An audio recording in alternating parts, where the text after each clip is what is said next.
അർജുനനും ഭഗവാനും തമ്മിലുള്ള സംവാദം. അർജുനൻ പറയുന്നുണ്ട്, എൻ്റെ ഭഗവാനെ, എനിക്ക് ഈ ബന്ധുജനങ്ങളെയൊന്നും കൊല്ലാൻ സാധിക്കില്ല അല്ലേ, ഇതൊക്കെ വലിയ മഹാപാപമാണ് എന്ന്. ഭഗവാന് മനസ്സിലിരിപ്പ് മനസ്സിലായി.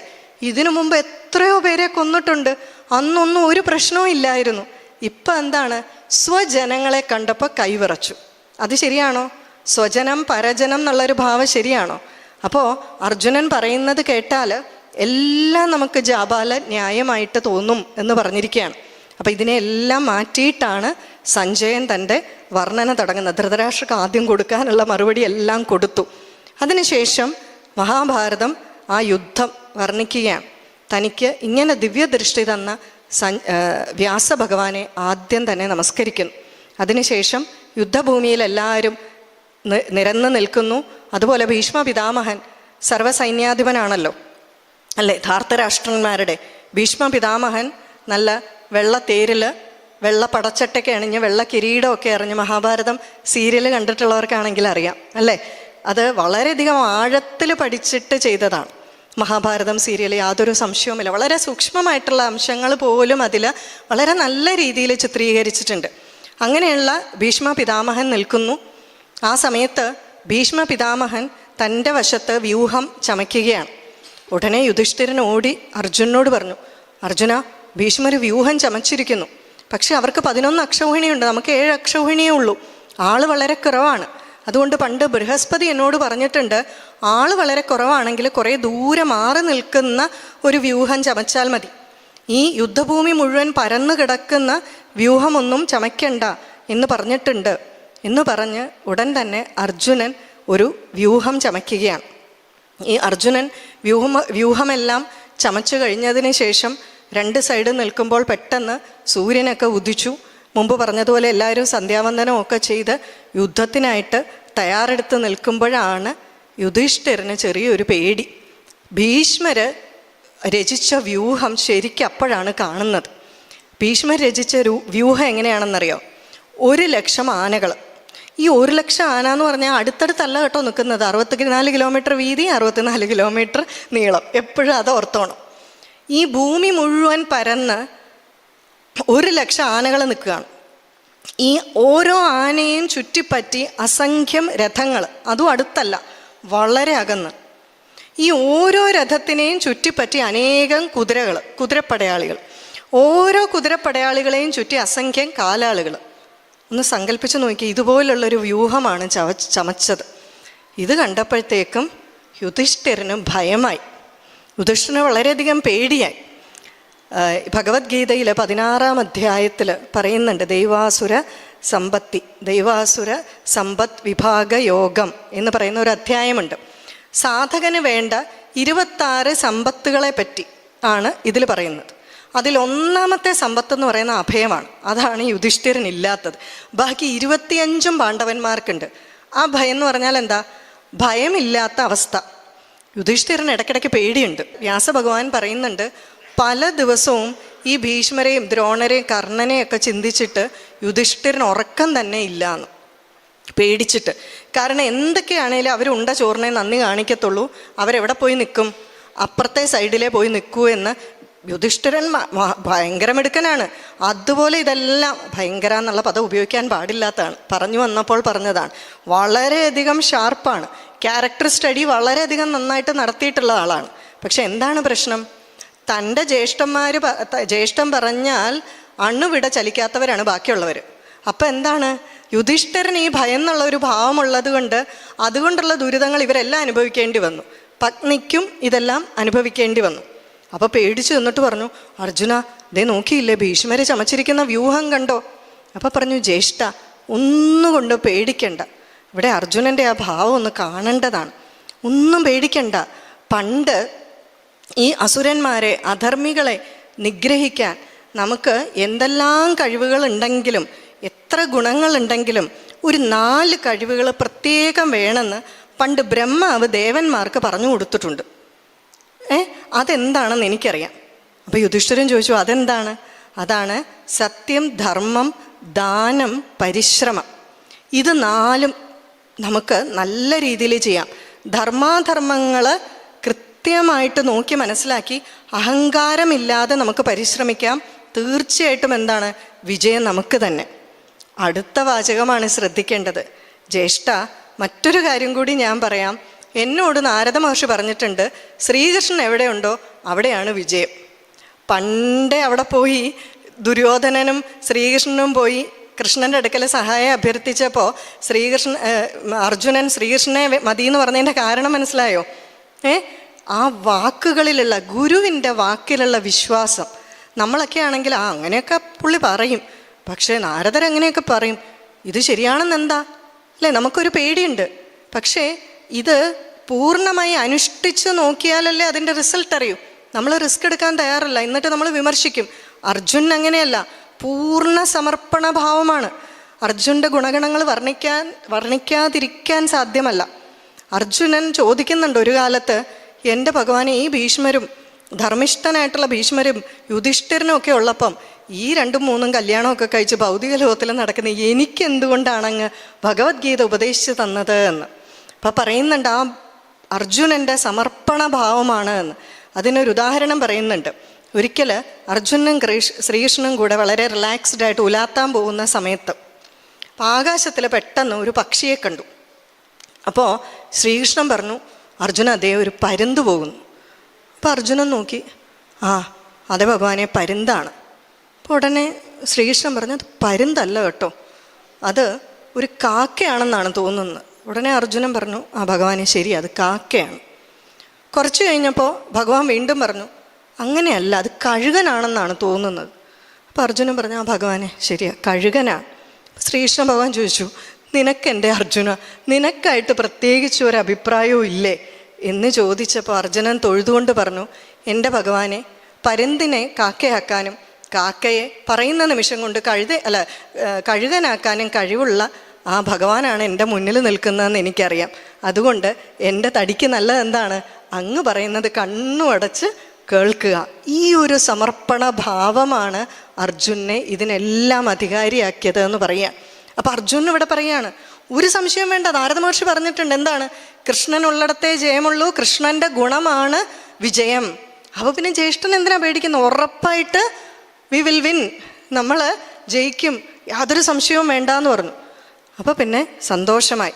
ഉടൻ തന്നെ അർജുനനോട് ഭഗവാൻ പറയുകയാണ്, ദുർഗാദേവിയെ പ്രാർത്ഥിക്കുക എന്ന്.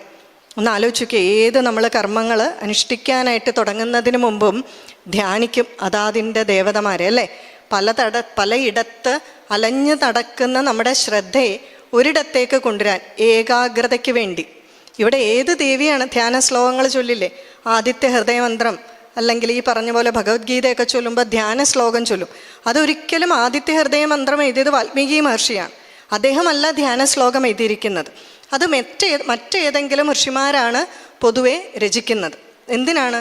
ആദിത്യ ഭഗവാനെ പറ്റിയുള്ള ഒരു സ്തോത്രം ചൊല്ലുമ്പോൾ നമ്മുടെ അലഞ്ഞു തിരിഞ്ഞ മനസ്സ് ആദിത്യ ഭഗവാനിലേക്ക് ശ്രദ്ധ കേന്ദ്രീകരിക്കും. അതുപോലെ പാർവതീദേവിയുടെ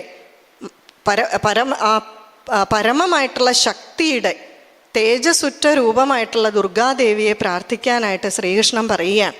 ഉടൻ തന്നെ തേരിൽ നിന്നിറങ്ങി അസ്ത്രങ്ങളൊക്കെ താഴെ വെച്ചിട്ട് അവിടെ നിന്ന് ദുർഗാദേവിയെ സ്തുതിക്കുകയാണ്. അർജുനൻ്റെ സ്തുതിയിൽ വളരെയധികം സന്തോഷിച്ച് ദുർഗാദേവി അർജുനൻ്റെ മുന്നിൽ പ്രത്യക്ഷപ്പെടുകയാണ്. അപ്പോൾ പറയുകയാണ്, നിൻ്റെ ഈ സ്തുതിയിൽ ഞാൻ തൃപ്തനായിരിക്കുകയാണ്. നീ ഒന്നുകൊണ്ടും ഭയക്കണ്ട, വിജയം നിനക്ക് തന്നെ. മറ്റൊന്ന്, നീ നരൻ എന്ന് പറയുന്ന ഋഷിയാണ്. നിനക്ക് സഹായിയായിട്ട് വന്നിട്ടുള്ളത് സാക്ഷാൽ നാരായണനാണ്. വജ്രധാരിയായിട്ടുള്ള ദേവേന്ദ്രന് പോലും, വജ്രായുധമല്ലേ ദേവേന്ദ്രൻ്റെ കയ്യിലുള്ളത്, വജ്രായുധധാരിയായിട്ടുള്ള ദേവേന്ദ്രന് പോലും നിന്നെ പരാജയപ്പെടുത്താൻ സാധിക്കില്ല. പിന്നെയാണോ ഇവര് എന്ന് ചോദിച്ചപ്പോഴേക്കും സന്തോഷമായി. ഇനിയിപ്പം അർജുനൻ്റെ ആ ഒരു കോൺഫിഡൻസ് ലെവലൊക്കെ അങ്ങ് നല്ല ഉയർച്ചയിലെത്തി. കുറച്ച് കഴിയുമ്പോൾ ഇനി ഇത് താഴോട്ട് പോരും. അതുകൊണ്ടാണല്ലോ ഭഗവത്ഗീതയൊക്കെ ഉണ്ടായത്. എന്താണെങ്കിലും സന്തോഷമായി. ഉടൻ തന്നെ മറുവശത്തെ സർവ്വസൈന്യാധിപനായിട്ടുള്ള ഭീഷ്മര് ശംഖുമുഴക്കി. ശംഖുമുഴക്കിയപ്പോൾ ഇപ്പുറത്ത് ശ്രീകൃഷ്ണനാണ് ശംഖുമുഴക്കിയത്. അപ്പോൾ യുദ്ധനീതി അനുസരിച്ച് ഇവിടുത്തെ സർവ്വസൈന്യാധിപനായിട്ടുള്ള, നമുക്ക് പറയാം ഭഗവാനാണ്, എല്ലാം അറിയുന്നവനാണ്, അപ്പോൾ ഭഗവാൻ മുഴക്കിയാലും കുഴപ്പമില്ല എന്നൊക്കെ ന്യായം പറഞ്ഞാലും യുദ്ധനീതിയിൽ ഇതിനെന്താണ് ന്യായീകരണം? ഉദ്യോഗപർവത്തിൽ പറയുന്നുണ്ട്, അതായത് 7 സൈന്യാധിപന്മാരെ യുധിഷ്ഠിരൻ നിയമിച്ചു. അവരുടെ സൈന്യാധിപനായിട്ട്, അവരുടെ മുകളിലുള്ള സൈന്യാധിപനായിട്ട് ദൃഷ്ടദ്യുമ്നനെ വെച്ചു. എന്നാൽ ഇവരുടെ എല്ലാം മേൽനോട്ടം വഹിക്കാനായിട്ട് അർജുനെ വെച്ചു. അർജുനെ നോക്കാൻ ആരെ വെച്ചു? ഭഗവാനെ വെച്ചു. അപ്പോൾ ആരാണ് സർവ്വസൈന്യാധിപൻ? ഭഗവാനാണ്.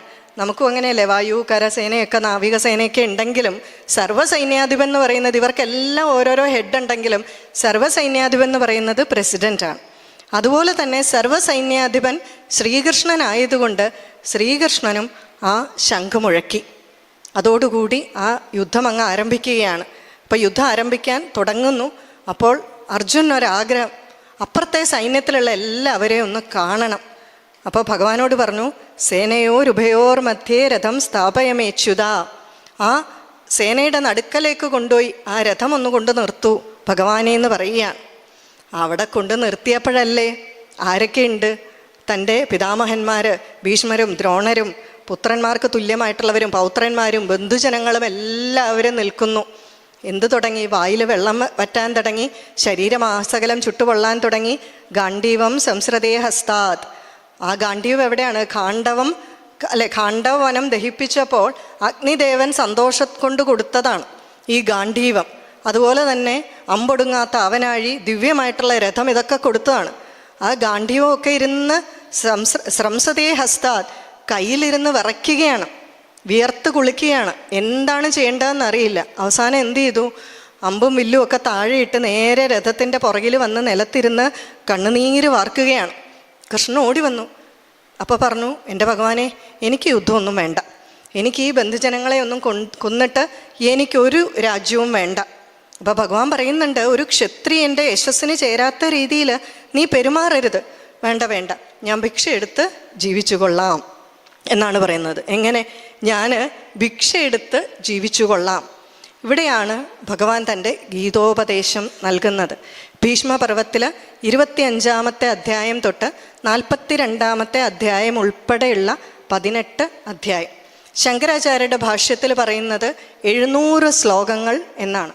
ഭഗവത്ഗീതയിലെ 700 ശ്ലോകങ്ങൾ. ശങ്കരാചാര്യർ പറയുന്നത് സർവവേദാർത്ഥ സാരസംഗ്രഹഭൂതം. ഭഗവത്ഗീത എന്താണെന്ന് പറഞ്ഞിരിക്കുന്നത്? സർവവേദാർത്ഥ സാരസംഗ്രഹഭൂതം. എല്ലാ വേദങ്ങളുടെയും സാരസംഗ്രഹമാണ് ഈ ഭഗവത്ഗീത എന്ന് ശങ്കരാചാര്യർ തന്നെ പറഞ്ഞിട്ടുണ്ട്. അപ്പം അങ്ങനെയുള്ള ഭഗവത്ഗീത ഉപദേശിക്കാൻ തുടങ്ങുകയാണ്. അപ്പം ഇവിടെ നമുക്ക് വീണ്ടും ചില സംശയങ്ങളുണ്ട്. അതായത്, ഇത്രയും നേരം ഭഗവാൻ ഈ യുദ്ധഭൂമിയിൽ നിന്ന് അർജുൻ ഇത് ഉപദേശിച്ചു കൊടുത്തോ?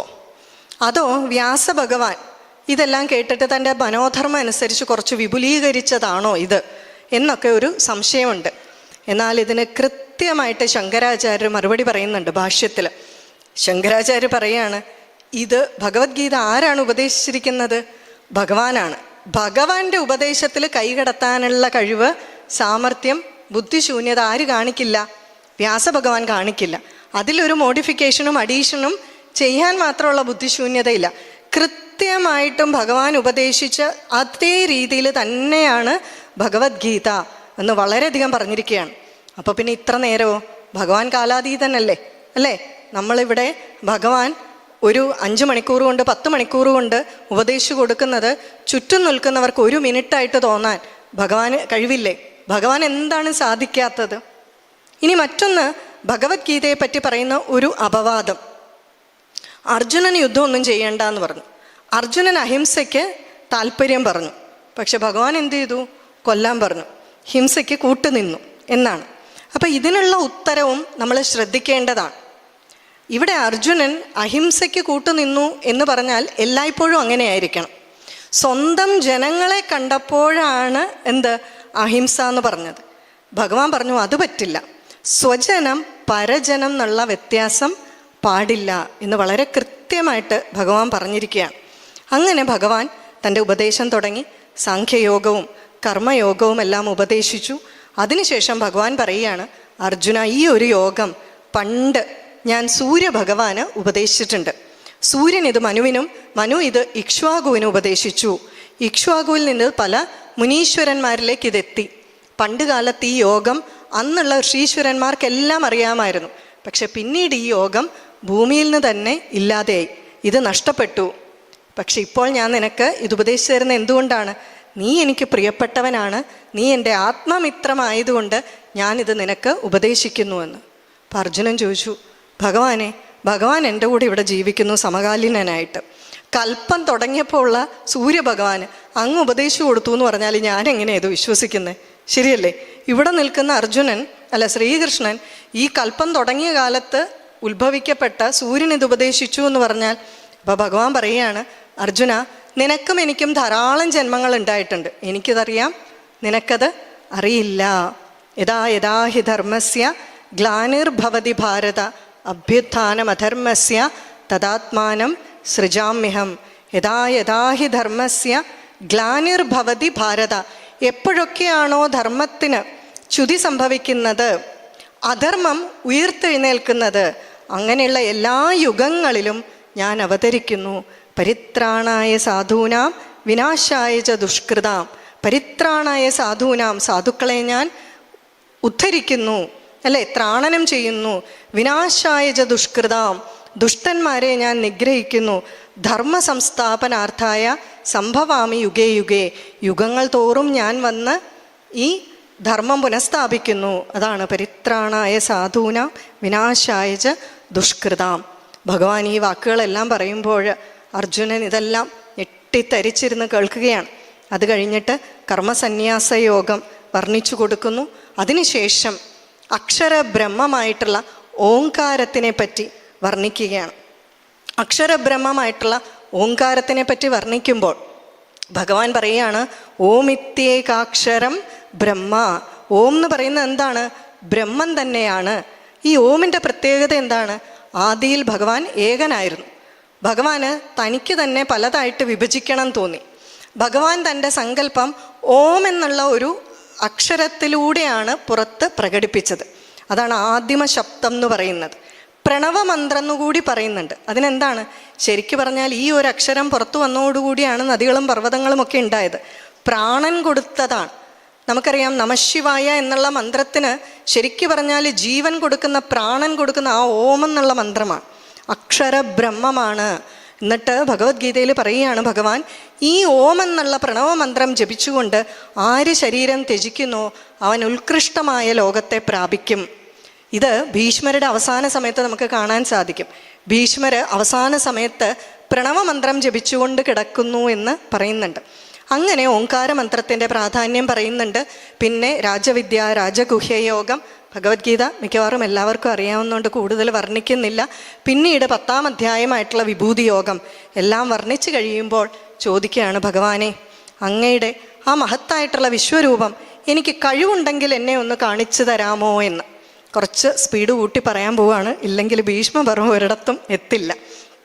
അപ്പോൾ ഉടനെ ഭഗവാൻ പറയുകയാണ്, നിൻ്റെ ഈ നഗ്നനേത്രങ്ങൾ കൊണ്ട് വിശ്വരൂപം കാണാൻ സാധിക്കില്ല, നിനക്ക് ഞാൻ ദിവ്യ ചക്ഷുസ് പ്രദാനം ചെയ്യുന്നു എന്ന് പറഞ്ഞ് ഭഗവാൻ തൻ്റെ വിശ്വരൂപം പ്രദർശിപ്പിക്കുകയാണ്. അതിഥിയുടെ പുത്രന്മാരായിട്ടുള്ള 12 ആദിത്യന്മാർ, 12 ആദിത്യന്മാർ, 11 രുദ്രന്മാർ, 11 രുദ്രന്മാർ, അതുപോലെ തന്നെ അഷ്ടവസുക്കൾ, അതുപോലെ തന്നെ 49 മരുക്കൾ, 2 അശ്വിനി ദേവന്മാർ, അസംഖ്യം ദേവന്മാർ, പ്രപഞ്ചത്തിലെ സകല ചരാചരങ്ങളും ഈ വിശ്വരൂപത്തിൽ കാണുകയാണ് അർജുനൻ. പക്ഷേ ആദി ഇല്ല, അന്തവുമില്ല, മധ്യവുമില്ല, അതുപോലുള്ള രൂപം. അർജുനൻ പെട്ടെന്ന് ആനന്ദമുണ്ടെങ്കിലും ഈ രൂപം കണ്ട് ഭയചകിതനായി. പിന്നീട് കാണുന്നത് ആ വിശ്വരൂപത്തിൻ്റെ വായ്ക്കുള്ളിലേക്ക് ഭീഷ്മരും ദ്രോണരും ധാർത്തരാഷ്ട്രന്മാരുമെല്ലാം വളരെ വേഗത്തിൽ വായ്ക്കുള്ളിലേക്ക് പതിക്കുന്നതാണ്. ഇതെല്ലാം കണ്ടപ്പോൾ അർജുനൻ പറയുന്നുണ്ട്, ഭഗവാനെ, ഈ ഒരു രൂപം എനിക്ക് വളരെയധികം ആനന്ദം തരുന്നുണ്ടെങ്കിലും എനിക്കിത് കണ്ടിട്ട് താങ്ങാൻ സാധിക്കുന്നില്ല. കാരണം ആയിരക്കണക്കിന് ആദിത്യന്മാർ ഉദിച്ചുയർന്ന പ്രതീതിയാണ്. ഭഗവാനെ, ഈ രൂപം മാറ്റിയിട്ട് ആ ചതുർബാഹുവായിട്ടുള്ള രൂപം ഒന്ന് എനിക്ക് കാണിച്ചു തരാമോ എന്ന് ചോദിക്കുകയാണ്. അപ്പോൾ പറയുകയാണ്, അർജുന, ഈ വിശ്വരൂപം ഇതിനു മുമ്പ് ആരും കണ്ടിട്ടില്ല. എത്ര വേദം പഠിച്ചാലോ, തപസ് ചെയ്താലോ, അതുപോലെ ദാനം ചെയ്താലോ, ജപം ചെയ്താലോ ഈ രൂപം കാണാൻ സാധിക്കുന്നതല്ല. എന്നിൽ ആ സമർപ്പണ ഭാവമുള്ളവന് മാത്രമേ ഇത് കാണാൻ സാധിക്കൂ. നിനക്ക് ഞാൻ എൻ്റെ ചതുർബാഹു സ്വരൂപം കാണിച്ചു തരാമെന്ന് പറഞ്ഞ് ഭഗവാൻ സൗമ്യമായിട്ടുള്ള ആ ചതുർബാഹു രൂപത്തിൽ വരികയാണ്. അവിടെയും ഭഗവാൻ പറയാണ്, ഈ രൂപം കാണാൻ ദേവന്മാരൊക്കെ എത്ര കൊതിക്കുന്നുണ്ടെന്നറിയാവോ? ഈ രൂപവും വേദാധ്യയനം കൊണ്ടും തപസ്സുകൊണ്ടും ഒന്നും ലഭിക്കില്ല. അനന്യമായിട്ടുള്ള ഭക്തി ഒന്നുകൊണ്ട് മാത്രമാണ് ഈ രൂപം കാണാൻ സാധിക്കുക. ആരാണ് എല്ലാ കർമ്മങ്ങളും എന്നിൽ സമർപ്പിച്ചുകൊണ്ട് പ്രവർത്തിക്കുന്നത്, എല്ലാ കർമ്മങ്ങളും എനിക്ക് വേണ്ടി ചെയ്യുന്നത്, യാതൊരു തരത്തിലുള്ള വൈരവുമില്ലാതെ, ഒരു തരത്തിലുള്ള ആസക്തിയുമില്ലാതെ ആരാണോ ജീവിക്കുന്നത് അവന് മാത്രമാണ് ഈ രൂപം കാണാൻ സാധിക്കുക എന്ന് പറഞ്ഞ് ഭഗവാൻ ഭക്തിയോഗം, അനന്യമായ ഭക്തി ഒന്നുകൊണ്ട് മാത്രമെന്നല്ലേ പറഞ്ഞത്, ഭഗവാൻ ഭക്തിയോഗം പറഞ്ഞു കൊടുക്കുകയാണ്. സാകാരമായിട്ടുള്ള ഭക്തി, നിരാകാരമായിട്ടുള്ള ഭക്തി, ഇതെല്ലാം പറയുകയാണ്. ഇതെല്ലാം കേട്ടപ്പം അർജുനൻ പറഞ്ഞു, എൻ്റെ ഭഗവാനെ, ചഞ്ചലം ഹി മനഃകൃഷ്ണ, എൻ്റെ മനസ്സാണെങ്കിൽ ഇങ്ങനെ കിടന്ന് ഇളകിക്കൊണ്ടിരിക്കുന്ന ഇതൊക്കെ എൻ്റെ ഭഗവാനെ നടപ്പാകുന്ന കാര്യം വല്ലതും ആണോ എന്ന് ചോദിക്കുമ്പോൾ ഭഗവാൻ പറയുകയാണ്, ചഞ്ചലം ഹി മനഃകൃഷ്ണ എന്ന് പറയുമ്പോൾ അഭ്യാസേനത്തു കൗന്തേയ, ആവർത്തിച്ചുള്ള പരിശീലനം കൊണ്ട്, റിപ്പീറ്റഡ് സ്റ്റഡി, ആവർത്തിച്ച് നമ്മൾ പരിശീലിച്ചാൽ മാത്രമേ ഇത് സാധ്യമാകൂ എന്ന് പറയുകയാണ്. അങ്ങനെ വീണ്ടും മുന്നോട്ട് ഗുണത്രയ വിഭാഗയോഗവും മോക്ഷ സന്യാസ യോഗവും എല്ലാം വർണ്ണിച്ച് ഭഗവാൻ ഭഗവത്ഗീത സമാപിക്കുകയാണ്. സർവധർമാൻ പരിത്യജ്യ മാമേകം ശരണം വ്രജ. എന്താണ് പറയുന്നത്? സർവധർമാൻ പരിത്യജ്യ, എല്ലാ ധർമ്മങ്ങളും എന്നിൽ സമർപ്പിച്ചിട്ട് മാമേകം ശരണം വ്രജ, ഞാൻ മാത്രമാണ് ആശ്രയം എന്ന രീതിയിൽ പ്രവർത്തിക്കുന്ന ഒരുത്തന്, സർവധർമാൻ പരിത്യജ്യ മാമേകം ശരണം വ്രജ അഹം ത്വാ സർവപാപേഭ്യോ മോക്ഷയിഷ്യാമി മാ ശുച, അവൻ്റെ എല്ലാ പാപങ്ങളും ഞാൻ ഇല്ലാതെയാക്കും, ദുഃഖിക്കണ്ട, അവന് ദുഃഖിക്കാനുള്ള ഒരവസ്ഥയും വരില്ല എന്ന് പറഞ്ഞ് ഭഗവാൻ ഭഗവത്ഗീത ഉപദേശം സമാപിപ്പിക്കുകയാണ്. മാത്രമല്ല ഭഗവാൻ പറയുകയാണ്, ഇതൊരിക്കലും താല്പര്യമില്ലാത്തവർക്കോ തപസ് അല്ലെങ്കിൽ ആ ഒരു തപോനിഷ്ഠ ഇല്ലാത്തവർക്കോ ഈ ഭഗവത്ഗീത ഉപദേശിക്കരുത്. കാരണം ഇത് വളരെ നിഗൂഢമായിട്ടുള്ള ഒരു ശാസ്ത്രമാണ്. ഇനിയോ ഈ നിഗൂഢമായ ശാസ്ത്രം വളരെ ശ്രദ്ധയുള്ളവർക്ക് ആരെങ്കിലും പറഞ്ഞു കൊടുക്കുന്നുണ്ടെങ്കിൽ അവരാണ് എനിക്ക് ഏറ്റവും പ്രിയപ്പെട്ടവൻ. ഇനി ഇത് ശ്രദ്ധയോടെ കേൾക്കുന്നവർക്കോ, ഇത് വളരെയോടെ ശ്രദ്ധയോടെ കേട്ടാൽ അവർ വളരെ ഉയർന്ന ലോകങ്ങളെ പ്രാപിക്കും എന്ന് പറയുകയാണ്. ഇതെല്ലാം കേട്ട് കഴിഞ്ഞപ്പോൾ സഞ്ജയൻ പറയുകയാണ് ധൃതരാഷ്ട്രരോട്, സഞ്ജയൻ വർണ്ണിക്കുകയല്ലേ, എൻ്റെ രാജാവേ, ആ വ്യാസമഹർഷിയുടെ അനുഗ്രഹം കൊണ്ട് ഈ വിശ്വരൂപം എനിക്കും കാണാൻ സാധിച്ചു, ശരിയല്ലേ? അത്ഭുതവും എന്തൊക്കെയാണ് അനുഭൂതിയും ആനന്ദവും ഉൾക്കൊള്ളുന്ന ഒരു തലത്തിലായിരുന്നു ഞാൻ എന്ന് പറഞ്ഞ അവസാനത്തെ ശ്ലോകം ഭഗവത്ഗീതയിൽ, എത്ര യോഗേശ്വര കൃഷ്ണോ, എവിടെയാണോ യോഗേശ്വരനായിട്ടുള്ള ശ്രീകൃഷ്ണനുള്ളത്, എത്ര പാർത്ഥോ ധനുർധരനായിട്ടുള്ള ആ ഒരു അർജുനുള്ളത്, തത്ര ശ്രീർ വിജയോ ഭൂതിർ ധ്രുവാനീതിർ മതിർമം, അവിടെ ശ്രീ വിജയം നീതി ഭൂതി വിഭൂതികൾ എല്ലാം അവിടെ ഉണ്ടാകും എന്ന് പറഞ്ഞ് സമാപിപ്പിക്കുകയാണ്. ഇതെല്ലാം കേട്ട് വൈശമ്പായന മഹർഷി പറയുന്നതായിട്ട് സഞ്ജയൻ പറയുകയാണ്. വീണ്ടും വീണ്ടും ഫ്ലാഷ് ബാക്ക് ആയിട്ട് പോകണം. അപ്പോൾ വൈശമ്പായന മഹർഷി പറയുകയാണ്, ഇങ്ങനെയുള്ള ചതുർഗകാരങ്ങൾ, ഇവിടെ യുദ്ധം നമ്മൾ തുടങ്ങിയിട്ടില്ല കേട്ടോ, ചതുർഗകാരങ്ങൾ, അതായത് ഗംഗ, ആദ്യം പറഞ്ഞത് ഗീത, ഗംഗ, ഗായത്രി, ഗോവിന്ദൻ, ഈ ചതുർഗകാരങ്ങളെ പ്രാർത്ഥിക്കുന്നവൻ വളരെ ഉയർന്ന ലോകങ്ങളെ പ്രാപിക്കും എന്ന് പറഞ്ഞ് സമാപിപ്പിക്കുകയാണ്. ഇത് കഴിഞ്ഞാൽ ഉടൻ തന്നെ അർജുനന് പറഞ്ഞു, ഭഗവാനെ, നീ ആരാണെന്ന് എനിക്ക് മനസ്സിലായി, അങ്ങ് എന്താണോ പറയുന്നത് അതിനനുസരിച്ച് ഞാൻ പ്രവർത്തിച്ചു കൊള്ളാം